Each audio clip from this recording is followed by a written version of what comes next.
This is the My Campaign Coach podcast, where we talk about how to win elections. Every week, we let you hear straight from the best consultants, operatives, and candidates in the game, all for one reason, to help you win. For more information about how we can help you win, visit mycampaigncoach.com. Now, here's your host, Raj Schaefer. Welcome to the My Campaign Coach podcast. This week we're talking to one of my very favorite people and one of the hardest working conservative activists I've ever met, Toby Marie Walker. We're going to talk to Toby about how she got started in politics, the craziness of living through the past 7 years as a Tea Party leader, and find out what her biggest pieces of advice are for first-time candidates from the perspective of a grassroots leader and volunteer. Toby first came through one of my training programs back in 2009, and we've been close friends ever since. I got to watch her be transformed from a political junkie to an activist and become a true force within the Tea Party movement since its inception. She's been nationally recognized for her work on a number of conservative organizations and served on numerous leadership councils, policy advisory committees, and kitchen cabinets for elected officials of all types of office. Since 2012, Toby's been instrumental in fighting the illegal targeting of conservative organizations by the IRS. Her efforts led to one of the largest lawsuits ever filed against the IRS, DOJ, and Department of Treasury. And during that time, she's helped countless organizations in that fight and actively worked with Congress to enact policy reforms and uncover the truth behind that targeting. I've been constantly inspired by Toby's tenacity and willingness to fight for what she believes in, even when it came at a significant personal cost. She's a good friend, amazing woman, and persistent troublemaker for the left. Senator Cruz and I affectionately know her as Tia Loca, but to most everyone else, she's Toby Marie. Toby, welcome to the podcast. Well, thank you. You make me sound pretty good. Well, given what you've been up to for the last 7 years, it's not hard to make you sound like you know what you're doing and like you've done a thing or two. Well, I haven't always known what I was doing, trial and error, and lots of phone calls to you, thank goodness, and other mentors in the political world. But that's why I think it's important to do these podcasts, is because people who are just getting started, or maybe they've been in it for a while, but they've forgotten, what it's like to be new. Yeah. And so I really hope that people will appreciate we do all these things to help them win. No, you're absolutely right. And that's one of the things I think really comes across. I hope folks will hear in the conversation today is, when people look you up online or see you or hear from you through whatever medium, interviews and all these different things you're doing today, it's easy to think about you just kind of always having done that. But the truth of the matter is, 7 years ago, you were just a lady that was ticked off at what was going on in D.C. and in closer to home in Austin and wanted to do something about it. And that's one of the things that stood out about you from day one is you weren't just interested in, waving a sign at a rally. You were focused on actually getting things done. So give me a little bit more background before we go into kind of how you got here. Talk more about what you've been up to in the last couple months since the Cruz presidential campaign ended. Because you're back to focused on a lot of more local issues now, right? One is the IRS, which is always, in my life.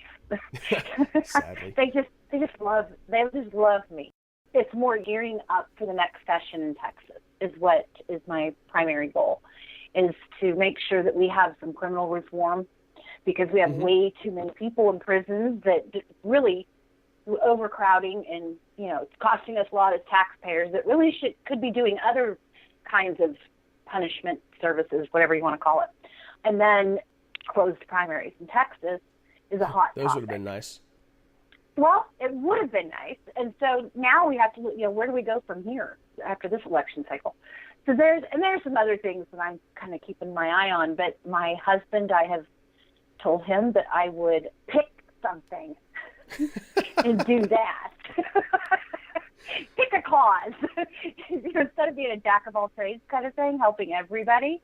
So I'm trying to kind of narrow it down and focus in on finding what is most important to me right now. And with that, it's usually First Amendment. It's being able to say what you want to say when you want to say it, and, yes, be accountable for it, but nobody's stopping you from doing it. Well, that definitely has, with the IRS targeting and the lawsuit you guys have been working through there, that's obviously tied in very closely there. It's become something that you've had to care about in a real way because it's been an actual threat. And most people don't think about their First Amendment rights being threatened, but especially in your case, it's not just been they were threatened by somebody. This is quite literally the federal government threatening your First Amendment rights. Yeah, and not just mine, but lots of people. And if you're a conservative on the right and you got involved, you were a target. Mm-hmm. And it wasn't anything that you did wrong. It was what you were doing right. And that's the sad part, is that if you're on a certain end of the spectrum for political speech, you don't get targeted like you do these days on the conservative end from both sides, because don't forget, fire and cook in the Texas ledge. So this happens on a state and a federal level, and we have to push back and fight back and keep those rights active, because if you don't use them, you lose them. And so we've got to use them, and we've got to get people really involved in understanding that, one bad bill, we are one bad bill away from nonprofits being able to speak or invite whoever they want to hear from. They can't even listen. And that's the part that is more frightening to me, is it's not just our speech, it's restricting what I can hear. Yeah, that was one of the scariest things to me when we were, this has been an ongoing thing for years that you guys do, for over 4 years that you guys have to deal with. And as I was observing that and kind of go alongside of you guys during those first couple months, though, as it was kind of coming about, and we were saying, what the heck's going on here? I mean, they were wanting everything. They wanted your minutes from meetings. They wanted lists of who came and spoke. They wanted recordings. And that was before it became, obvious to most people out there how big of an issue it was. Oh, when it first started, people did not believe us. They thought we'd done something wrong, even on our side. I mean, I had people on our side tell me, oh, you did something wrong. No, I didn't.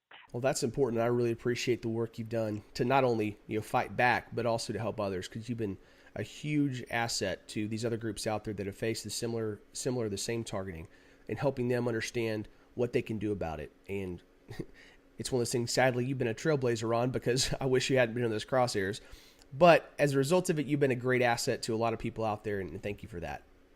So let's back up a little bit. So 7 years ago, which I can't believe it's been that long, walk me through kind of the who, what, where, when, and why of how you got started in politics. Well, it was actually more like 9 years ago when the whole housing market started to go, and TARP and, the bailouts and everything. It affected me personally. So I was literally sitting in my living room, screaming at the TV and crying, and my husband walked through and said, stop crying about it and do something. So I started getting involved more of online activism. And I've always called my elected officials. I've always been one of those people. But I stepped it up.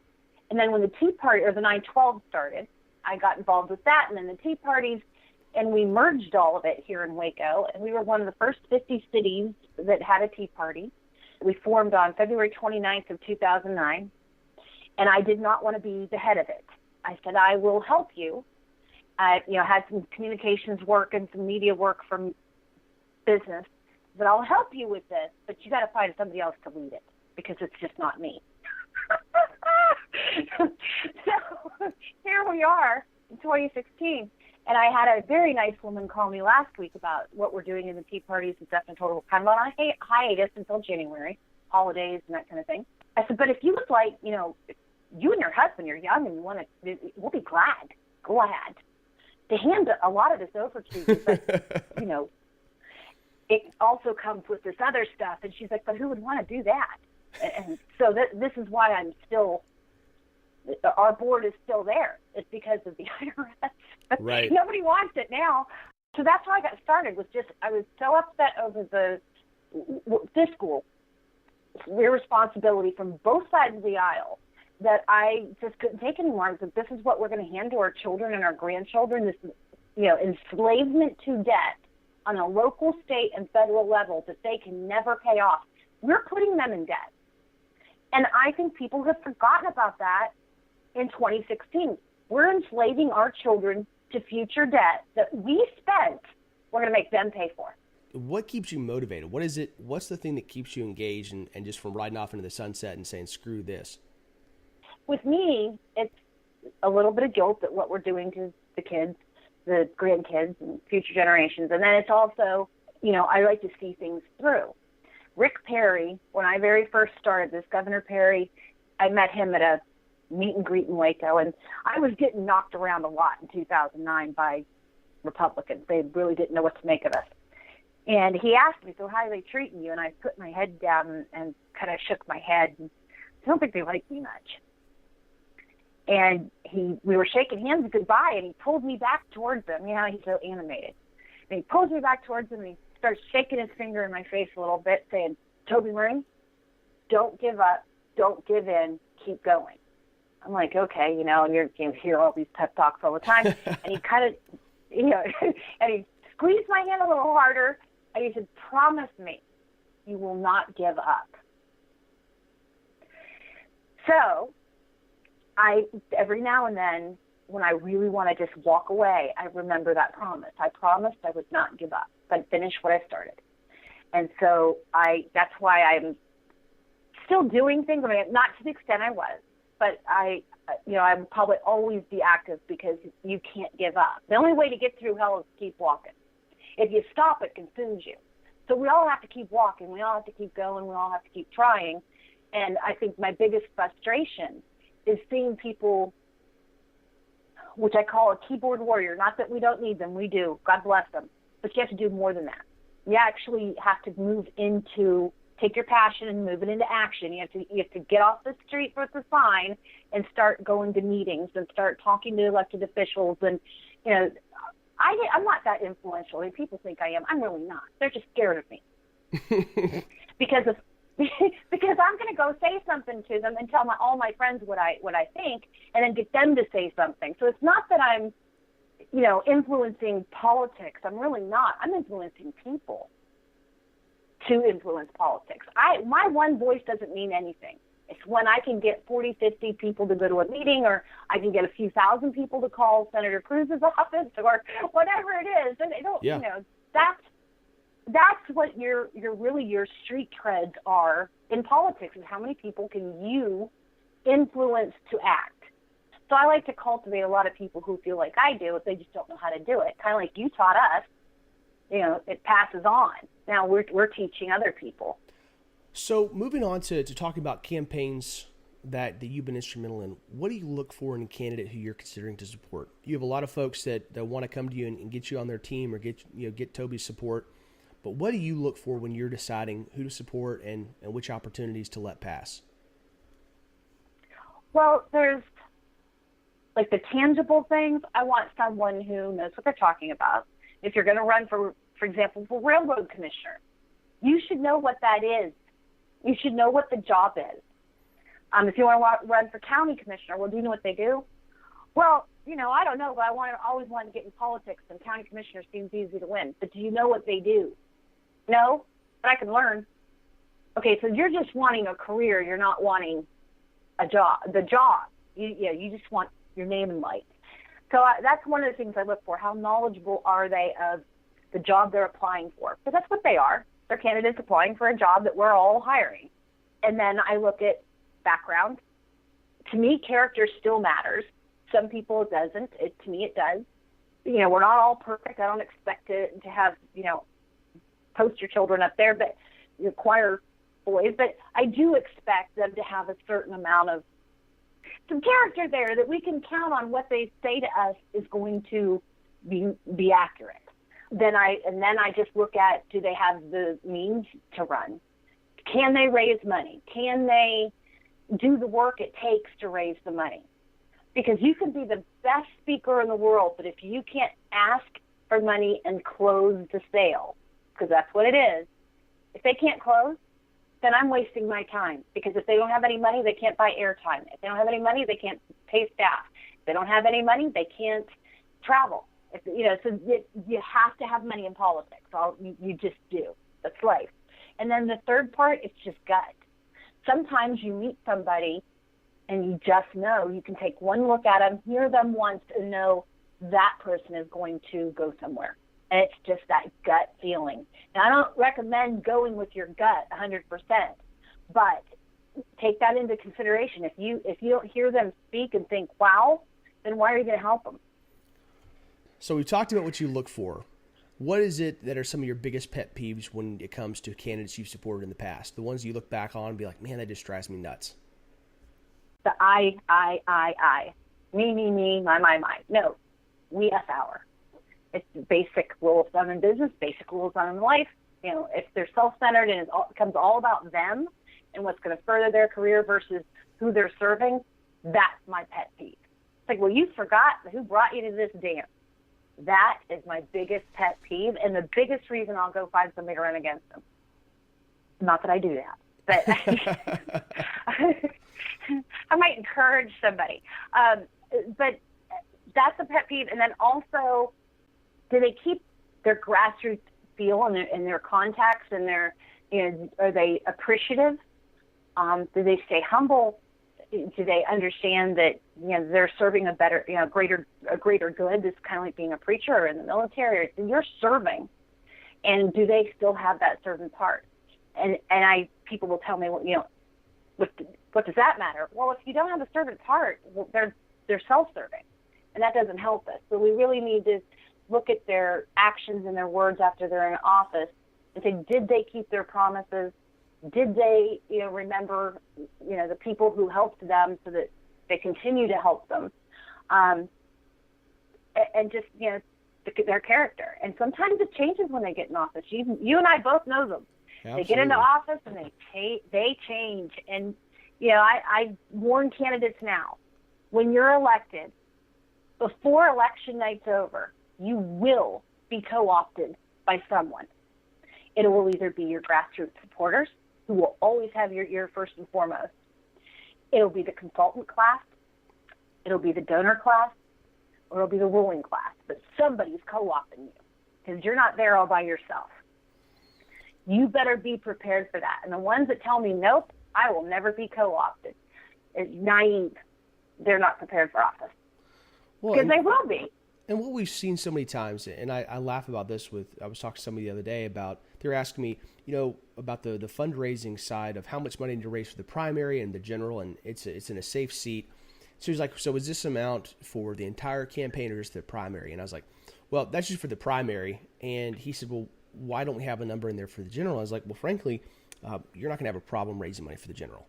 Because once you get in there, it's a safe Republican seat, and you will be blown away by how many new friends you get right after the polls close and they find out you won. So what you have to be doing now is preparing yourself, making sure you have that ironclad set of principles and a good accountability structure around you that's going to keep you on that straight and narrow. If you've provided a real service to a lot of people by being that grounding influence and helping make sure they have others around them. I don't do it to be mean, but don't ask me a question if you don't want an answer. Because I'm not going to, most of the time. When I start, there's a couple of them that I no longer answer. And to me, that's when they should know they're in trouble. Because when I feel like I have to couch what I say and not say things because, that'll hurt their feelings, or, that's when I start looking at them going, I think you chose the wrong career.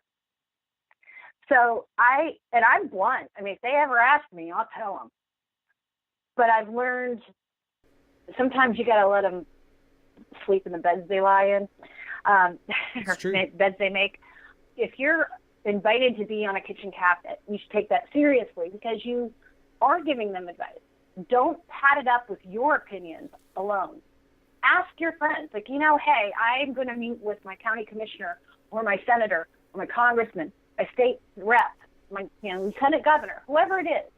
We have these calls, and what's important to you? You're their ombudsman or constituent services. You're part of their team.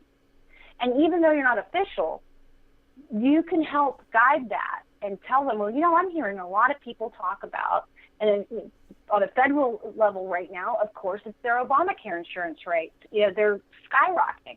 Well, encourage them to tell their senators and their congressmen their story. Like, well, they know all this. But you know what? They don't. So they're not mind readers. You got to tell them. So it's important to have people that will, one, tell them the truth and not just kiss their butt and tell them what they want to hear, because that isn't helping anybody. And they've got plenty of those once they get elected. That's not what you have me for or you for. I mean, I'm not going to tell you what you want to hear. I'm going to tell you what I'm hearing. That's why you also need those kitchen cabinets, is to, call that person that is in charge to say, hey, you really need to address this. This is going to be a hot issue. And it might be something right now that is minor, but it's going to grow because you see For example, TPP and TPA. 2 years before it became a hot topic in the media and in the grassroots, I was in Senator Cruz's office telling them, this is going to be a big deal in 2 years, and the ground is not going to like it, and here's why. And I explained it to them, and that wasn't received well at the time. And they didn't believe me. Did not believe me. This wasn't Senator Cruz himself. It was his staff. Later, they came back to me and like, okay, I made him tell me. I was right? Yeah, you were right. But, yeah, you've got to tell them, and you've got to warn them. And sometimes they're going to listen to you, and sometimes they're not. So you just have to, you have to do that. It's part of being, if you're asked, do it. And be honest. Be honest with them. Do not hold back. Be honest. Because if you're not going to be honest, you're useless. Even if you have to be mean and tell them the truth. That's what you have to do. That's one of those things that people don't really take into account when they consider being on an advisory committee or kitchen cabinet, is that your primary role is to make sure that they don't get stuck inside of a bubble. Whether it's on the campaign and you're trying to assess how your message is playing or what you should do or how you could connect better with your people, or once you're in office and you're analyzing what are the important issues to my constituents and how can I better serve them, or should I take this money from this PAC, or should I work on this bill or partner up? You got to make sure that when you're in those roles that you're keeping that bubble from forming around them, because it's far too easy, especially when you get geographically decentralized and over towards DC, for you to lose contact with those people and not listen to them as much. Because it's easy when you're in those situations and in those staff and in those briefings to be like, you know what, guys, those people down in Waco, they're great and they really did a lot to help us get elected, but they just aren't as smart as we are. Well, see, I'll tell you, and this is how I kind of look at it a little slightly different. They are going to get in a bubble. When you elect them, you're putting them in a bubble. So the kitchen cabinet has access inside the bubble to say, hey, and if you want to be a cheerleader, don't sit on a kitchen cabinet. That's not your job. Your job is to tell them this and to challenge them and to have them explain it. And listen, if I have it wrong, it's not my fault I have it wrong. It's your fault because you have not communicated your message or your belief or your agenda or your goal or your legislative priority or whatever it is. You're not messaging it well if I don't get it. My dad taught me growing up, communication is not what I say, it's what you hear. And ultimately, as the candidate, you have to, or the elected official, you have to take responsibility and top-level ownership of your message. It doesn't matter who the failing is. If it's not being communicated effectively, if your people on the ground don't understand what you believe and what you're doing for them, that's your fault. That's not our fault for not hearing you right. And that's why you have to work really hard as a candidate or elected official to make sure that that's being communicated. And your kitchen cabinet and having those grassroots level contacts, people that are willing to work hard for you and communicate the unvarnished truth to you, is absolutely essential. Perception is reality in politics. The perception is the reality. It isn't factual sometimes, because the perception when the IRS case first started was that we had done something wrong. The reality was we were being targeted. But it took a year of us pounding a little over a year, of us pounding the pavement day and night and the airwaves and writing letters and getting people and explaining what was going on. It took us 15 months before Lois Lerner finally admitted what she'd done, because we had put so much pressure on and started, educating our congressmen and our senators and our fellow citizens and other people in the movement. This is what's going on and it can happen to you. And after that amount of time, they were like, oh, you were right. So don't give up. They might not see it in the beginning, but don't give up. And even more importantly, if your perception changes, be willing to admit it and say, I was wrong about that. So let's talk about one of the other things where you've had a great impact in campaigns, and that's when it comes to attracting, recruiting, training, and deploying volunteers. Talk us through how you believe campaigns should handle their volunteers. You've seen it done right and wrong enough times that I think you'll have some strong feelings to share with us. Yeah, that is my favorite part of a campaign, dealing with the volunteers. To attract them, it's always kind of the star power that attracts people. But if you don't have a candidate that has that and we've all dealt with them. They don't have that star power. You have to build up what they're doing. And so you make a volunteer, you give them ownership, and you give them ownership of this portion of the campaign, and then you always acknowledge it, reward it, and encourage others to mimic it. So you're building your little grassroots army. And so when somebody comes in and they want to volunteer for just 5 hours a week, and that's all they can volunteer, that is 500% more than the average American. They don't volunteer at all. So even if it's only 5 hours versus somebody who's putting 40 hours in for you, that 5 hours is valuable, and you want them to feel valued. You want them to be recognized, get rewards, incentives, give them face time with the candidates first and foremost. The people who are putting in that time, they're as valuable as a donor.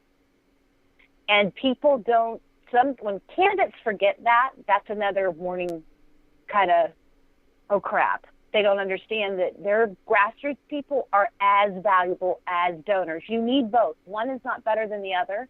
You need both, and you should be talking to both with equal respect, and because they're giving you time. You can spend money and you can earn more money, but you can't earn more time. So if somebody is spending time on your campaign, it's more valuable than money, because you'd have to pay somebody to do that, or it wouldn't get done. So time and energy put into a campaign, to me, is so valuable. And the other part is, if they're willing to put that time and energy into this candidate, you don't want them working against you next time because you treated them poorly. You're exactly right. You need to cultivate those volunteers. They're not going to know what to do when they walk in if they've never worked on a campaign. Explain it. When I ran the Cruz Center here this time, we put out a little book that we put into, cellophane or whatever, and so everybody could read it. We handed it to them. This is how it works. This is what you can do. This is, where you can do it, here or at home or wherever, in your car or wherever. And here are all the different things that we need. Not everybody is going to be a phone banker. They're going to be, most people, this, most people is like, will you volunteer? Sure, what do you want me to do? Make calls. Oh, no, I'm not calling people. It's one of the things I hate the most. Well, I take it as a challenge, because I'm like, oh, okay, well, come in and do X, Y, Z. Maybe it's, I need ice. Will you do an ice run and a water run? And will you come in and make coffee and clean bathrooms? Sure. Then once they're there, I have been known to just hand them a phone and say, here, read this real quick. And they don't have a choice.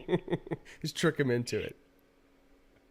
Yeah, yes, I have done that. And, I have. And a mutual friend of ours that is in law enforcement told me he wasn't going to do phone calls, but his daughters were. Well, okay. So he came down and he was bringing supplies and that kind of thing and dropping the girls off. Well, one night I cornered him, and I'm like, okay, so you're telling me your 15-year-old can do this and you can't? Yeah, you're okay with taking down drug dealers and getting shot at, but you're afraid of a phone call? Yeah, so I kind of shamed him a little, I'll admit, and he got us one of our better callers. He was awesome. His 9-year-old, 15-year-old, and his wife volunteered for different stuff. I mean, they were a great family. They'd come in for a few hours or sometimes all day. I mean, they were just an amazing family. And then we're still friends. And so, we had volunteers from 9 to 90. We were open. This is a different circumstance. You'll find this in federal elections, either Congress, Senate, President, where they have a call center. Go spend time in those call centers and power through those calls, because sometimes, you start off, it's not pleasant sometimes. I agree. It's not pleasant. People can be really rude. But you find those gems. And campaign managers are going to flip out what I'm about to say, but get off that dang on script. Yeah. Just ask the questions that you can answer. They're undecided. It's like, well, can I ask, who you're leaning towards, what's important to you, and then have a conversation with them. but get off the script. Now, if you're making calls and they're just doing surveys because they want to know where they stand, stick to the script. But if you're towards the middle to end of the campaign cycle, you need to be flipping people. And this now becomes getting votes. So it's not quantity sometimes, that matters. It's the quality. Is it, well, I talked to 100 people today. How many are voting for our candidate? 80. Okay, well, how many did you talk today? Well, I only talked to 20, but all of them were undecided. Now they're in our camp. Yeah, that's a hard balance to strike. A lot of campaign managers, they very much like sticking with the absolute script and looking at volume, mainly because those are the metrics that are easily reportable. Because you asked me, okay, how many calls do we make yesterday? And he's like, 500 is not as good as 1,000. That seems pretty clear. But to your point, when you're at the towards the end of a campaign and you're trying to persuade and turn out voters, it is absolutely critical that you're flipping those votes. And the best way to do that is having a candid conversation. And it's also, you can hire a call center to do survey stuff if that's what you need. Use your volunteers, the people with the highest level of passion, the ones that are willing to do the hard work for you, and use them to have a real conversation with voters. And at the beginning, you may have to keep them on a script to make sure that, one, they're comfortable, and two, they're not going to go too far off the reservation. But once they reach a level where you're comfortable and have some trust in them, turn them loose and let them have a little bit more open and candid conversation. They'll learn more from it. They're going to feel more rewarded as a result of it, and they're going to get you more votes. Here in Waco, we've kind of always been known, we have call parties. And so we have incentives. I find incentives. I get people to donate stuff for prizes. We play call center bingo, where, somebody calls and, the most common things they say. We play bingo, and then people win stuff that way. And it's really good if the volunteers have actually met the candidate. So these are smaller races, local, state, sometimes federal, that they've actually met them and they believe in them, because that comes through on the phone. So if you're doing surveys and you're just trying to find out where you're at, that's one thing. But if you're trying to persuade people as we are towards the end of so it's in the primary, towards the end of the primary, you shouldn't be trying to figure out where you're at. You should be trying to persuade people to vote. And you always approach it as we're down, we're losing. You never approach it as we're winning. You always if you run if you're in last place, you have a better chance than if you run as if you're in first place. And we've seen that, here. So I treat it as it's an unpaid job, and the paycheck is getting the person that you want in office so that you don't have as much coming out of your paycheck in taxes. That's how I justify all of this in my head. So, and if you're in and you think that making phone calls isn't important, let me tell you, you are the most valuable person I will meet in this campaign if you're going to come in and make phone calls. They are valuable people. But stick within the confines of the script. And when I tell you go off script, don't start talking about conspiracy theories that you find on Alex Jones. Don't do that, because credibility is important. And don't start trashing something because you don't know if they might be that person. So if you get on the phone with someone and they mention, well, I'm not really looking for a pastor or a preacher to fill this position. I really just want somebody who knows what they're doing financially. And you start telling them why they're wrong, that is a boo-boo. Don't do that. You say, oh, okay. Well, so fiscal issues are important to you. Or vice versa. Well, I think if somebody is a good Christian, that they'll be really good fiscally. Don't tell them they're wrong. Okay, that's how they believe. Well, let me tell you why I believe our candidate fits that mold, and then you tell them. So you give them, and in sales, they'll tell you overcoming objections. So when you bring in your volunteers, whether they're block walking, phone banking, or working an event, they should have a list of common objections to that candidate and the answers to it, the right answers. So if somebody comes in and says, oh, well, I don't think so-and-so should be able to run because they're not they don't live in my county. They live in this other county, even though it's in the district. and that sometimes it comes down to geography. So what does the answer the candidate want? So that we're all consistent, we have the same message. So when I tell you to say, get off script, I mean, hi, are you voting for Ted Cruz today, or are you voting for, Marco Rubio today? And they tell you, okay, thanks, bye, click. Well, you didn't do anything. Right. You got a number for some wonk up at the headquarters, but that's about it. And, most of the time, I've seen volunteers, and this is something I'll tell campaign managers that I don't think they know. They should, but most of them, there's very few campaign managers that I really like. I really like you.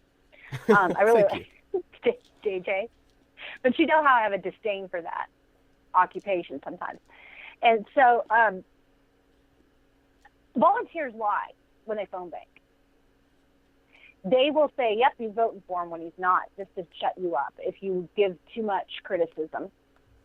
If you're all about the numbers instead of the the quantity versus the quality, they're going to start powering through, and when they get hang-ups, they're going to fib on them. They're going to fudge them.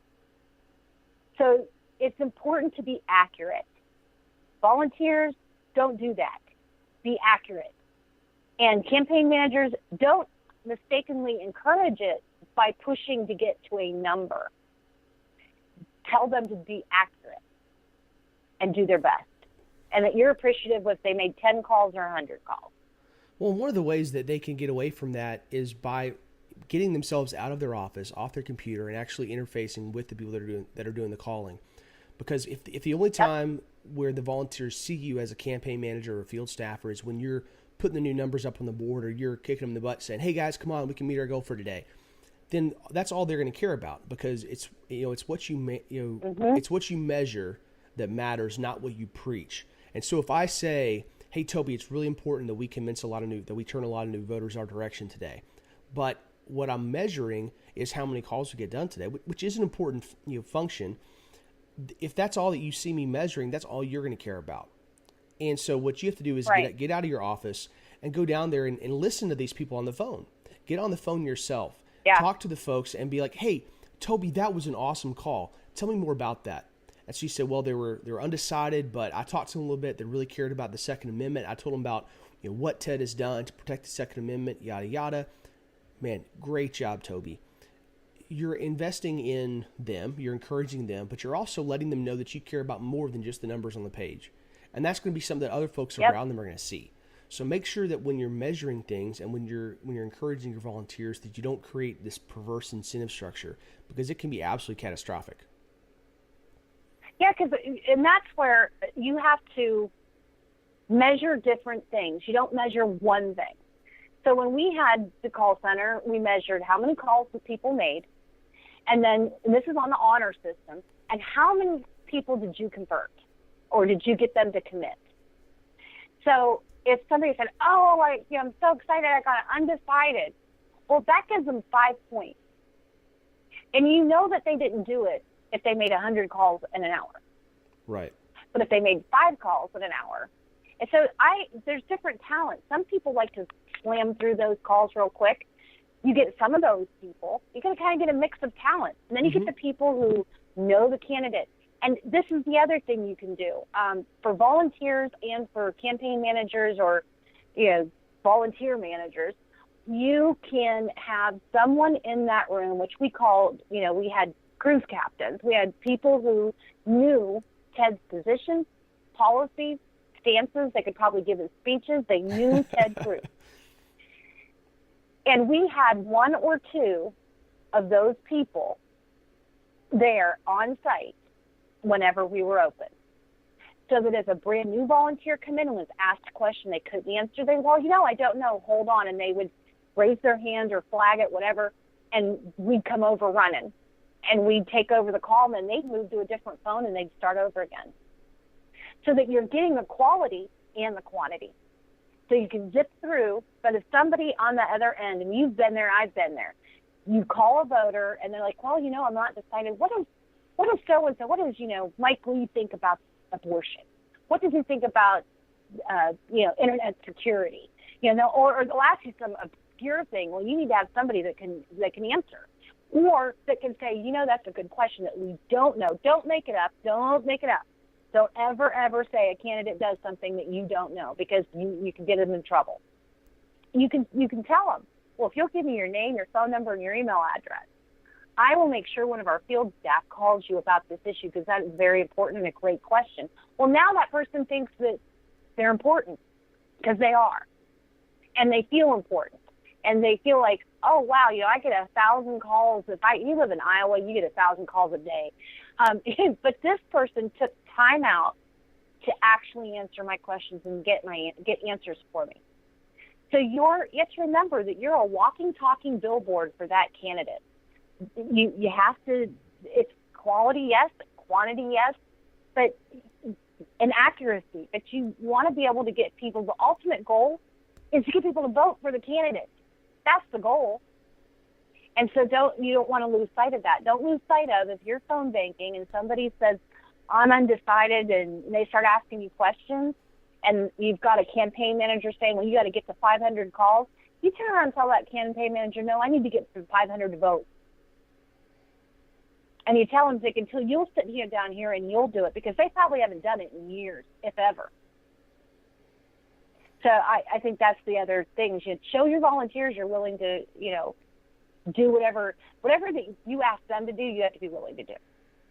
Well, and you make a really good point. This is a balance, right? You have to get through, you have to be able to contact a lot of voters, and you want to make sure there's high contacts. And it's part of why being a volunteer coordinator or a field staff or a campaign manager can be a very tough job, because you're kind of the interface between two different parts of the campaign, and you have to create a balance while reporting upline and keeping satisfaction downline. So having been there many times, it's not an enviable position, but that's why your role matters so much.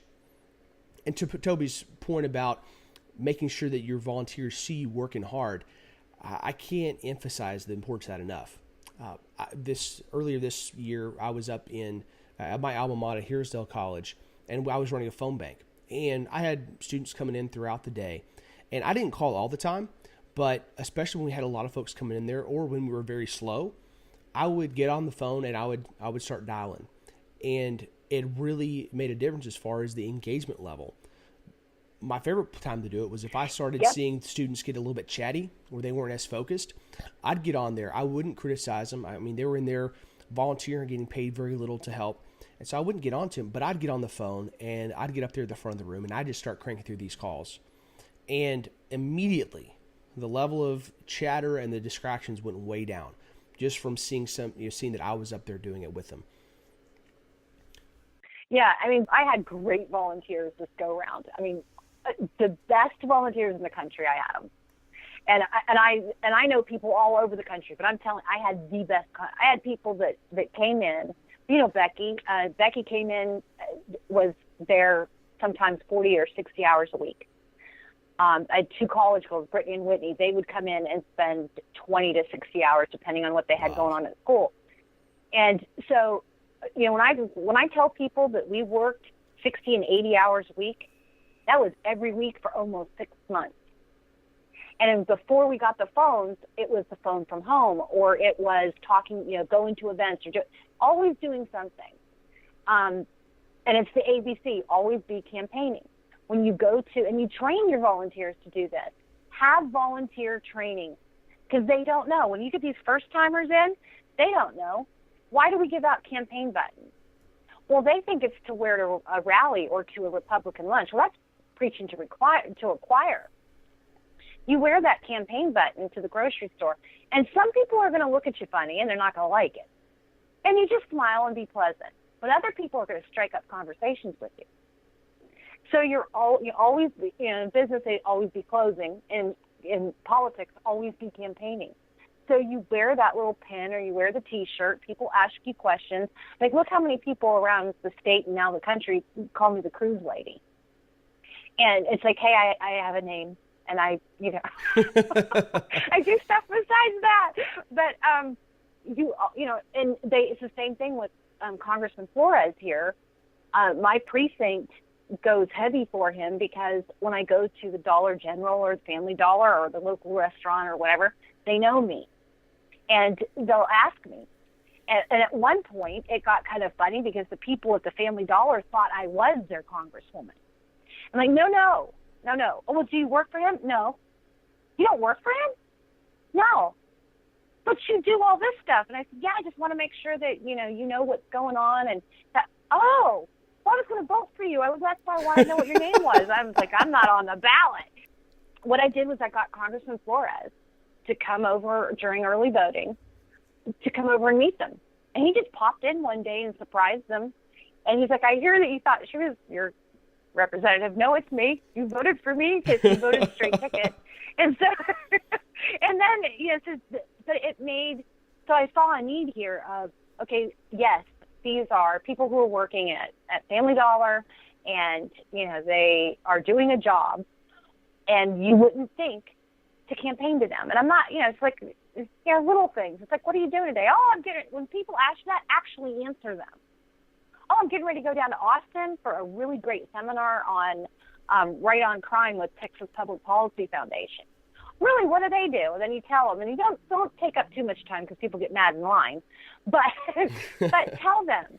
And when you find opportunities and ask them, it's like, well, what do you guys think about raising minimum wage? Ask them questions, and do that, and become that person in your precinct that people go to, or online that they go to. It's like, hey, Toby, a lot of people. What would I do if my grandpa passed away and he wants to be buried, we want to bury him in a national cemetery. How do we go about doing that? Well, I don't know. But I don't say I don't know. I say, oh, well, let me, contact, Senator Cruz or Congressman Flores, or if you want your state, let me look that up for you.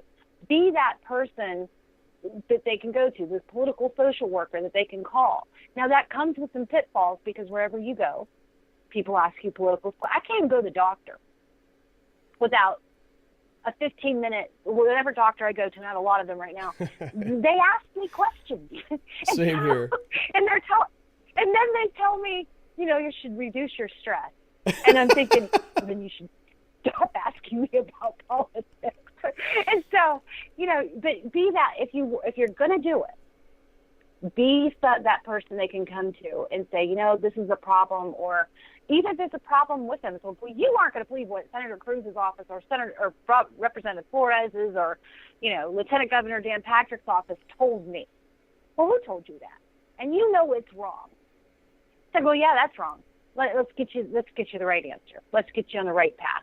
Be that person, because that helps the constituent, it helps the voter, it helps your citizen, fellow citizen. And it also, with that elected official, they know that if there is an issue, that you're going to come to them and you're going to tell them about it. So, no matter what it is, you've got to kind of be that person and never guess. You find out. And if you're wrong, go back and tell them, hey, I was wrong. This is how you do it. So keep your credibility, and don't become a sycophant for a candidate. Don't do it, because they're not worth it. They're people too. They're not gods. They're not heroes. They're regular people, and they need to be told the truth, and they need to be told the truth very often. So, when people tell me, oh, well, you're really blunt with so-and-so, pick an elected official. It could be any of them, as you've done it to them all. I can tell them what they want to hear, but it doesn't help anybody. They get enough people that I do just that. kind of look at it. They pay people to do that. If they were paying me, then fine. If you only want to hear what you want to hear, fine. That's my job. But my job as a citizen is to hold them accountable. And if they don't like that and that makes them uncomfortable, well, then quit doing that bad behavior. Naughty. Bad. Roll up a newspaper, whack them on the nose. Not like literally, figuratively. I just mean, it's like, how you train a puppy? You have to train elected officials the same way, because they tend to crap on your floor a lot. So what kind of advice would you give yourself if you were going back 9 years ago with all your current knowledge? What would you tell yourself about, as you're starting this political journey? My first instinct is run. We know that's not true. Run away fast.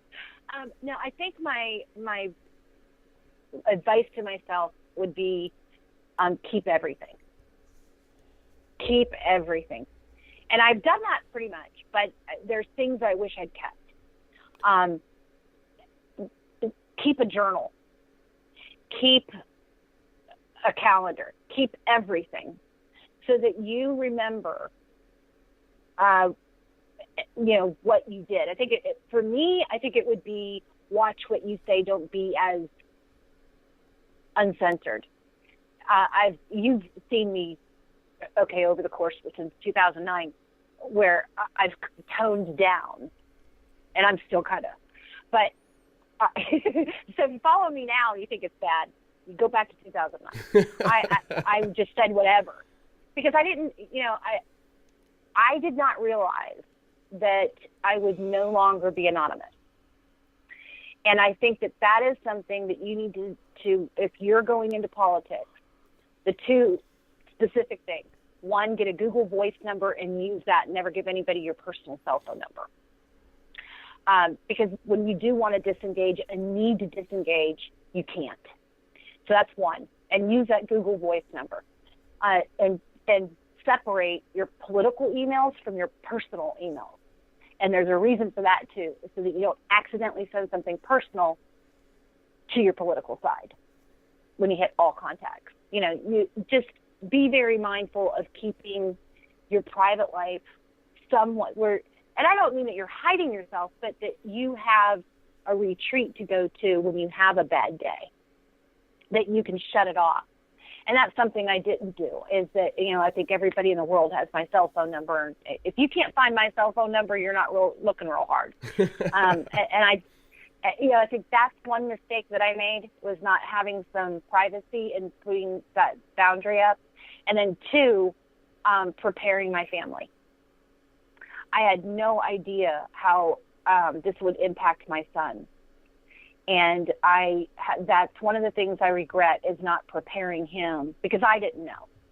Not preparing him of the really ugly things that people were going to say to me online and in person in front of him. And that, he doesn't have to come to my defense, and it's okay, and, people are just rude that way. But you have to prepare your family and yourself that you're no longer anonymous. You're down at Grist cutting up, restaurant cutting up with your friends, and you tell an off-color joke and somebody hears it. Next thing you know, it's in the paper. Oh, that did not happen to me. But I'm just saying, you have to watch what you say. If you become a semi-public person, when you're doing activism or helping on a campaign, you really got to watch yourself. Man, I can't tell you how much I appreciate coming on today, Toby. Where can people find you online? I mean, you've already told them they can find your cell phone number wherever they look. What are the best places, Twitter, etc.? If somebody wants to get more advice from you or hit you up for some thoughts, where can they find you online? You can follow. This is my preferred method, is actually following me on Twitter, and then of course you can find me on Facebook. But I have it kind of shut down. I'm moving towards a more private life, but you can follow me on Twitter at Toby Marie. That's my favorite way for people to get a hold of me. I don't hide. You gave me this advice in 2009. Don't hide who you are. So, if you Googled me at my name, you're going to find my phone number and everything else, and you can call me. But please try to keep it between the hours of 8 a.m. and 10 p.m., and there are time zones, people. I'm in Central. So if you're in Hawaii and it's midnight, don't call me.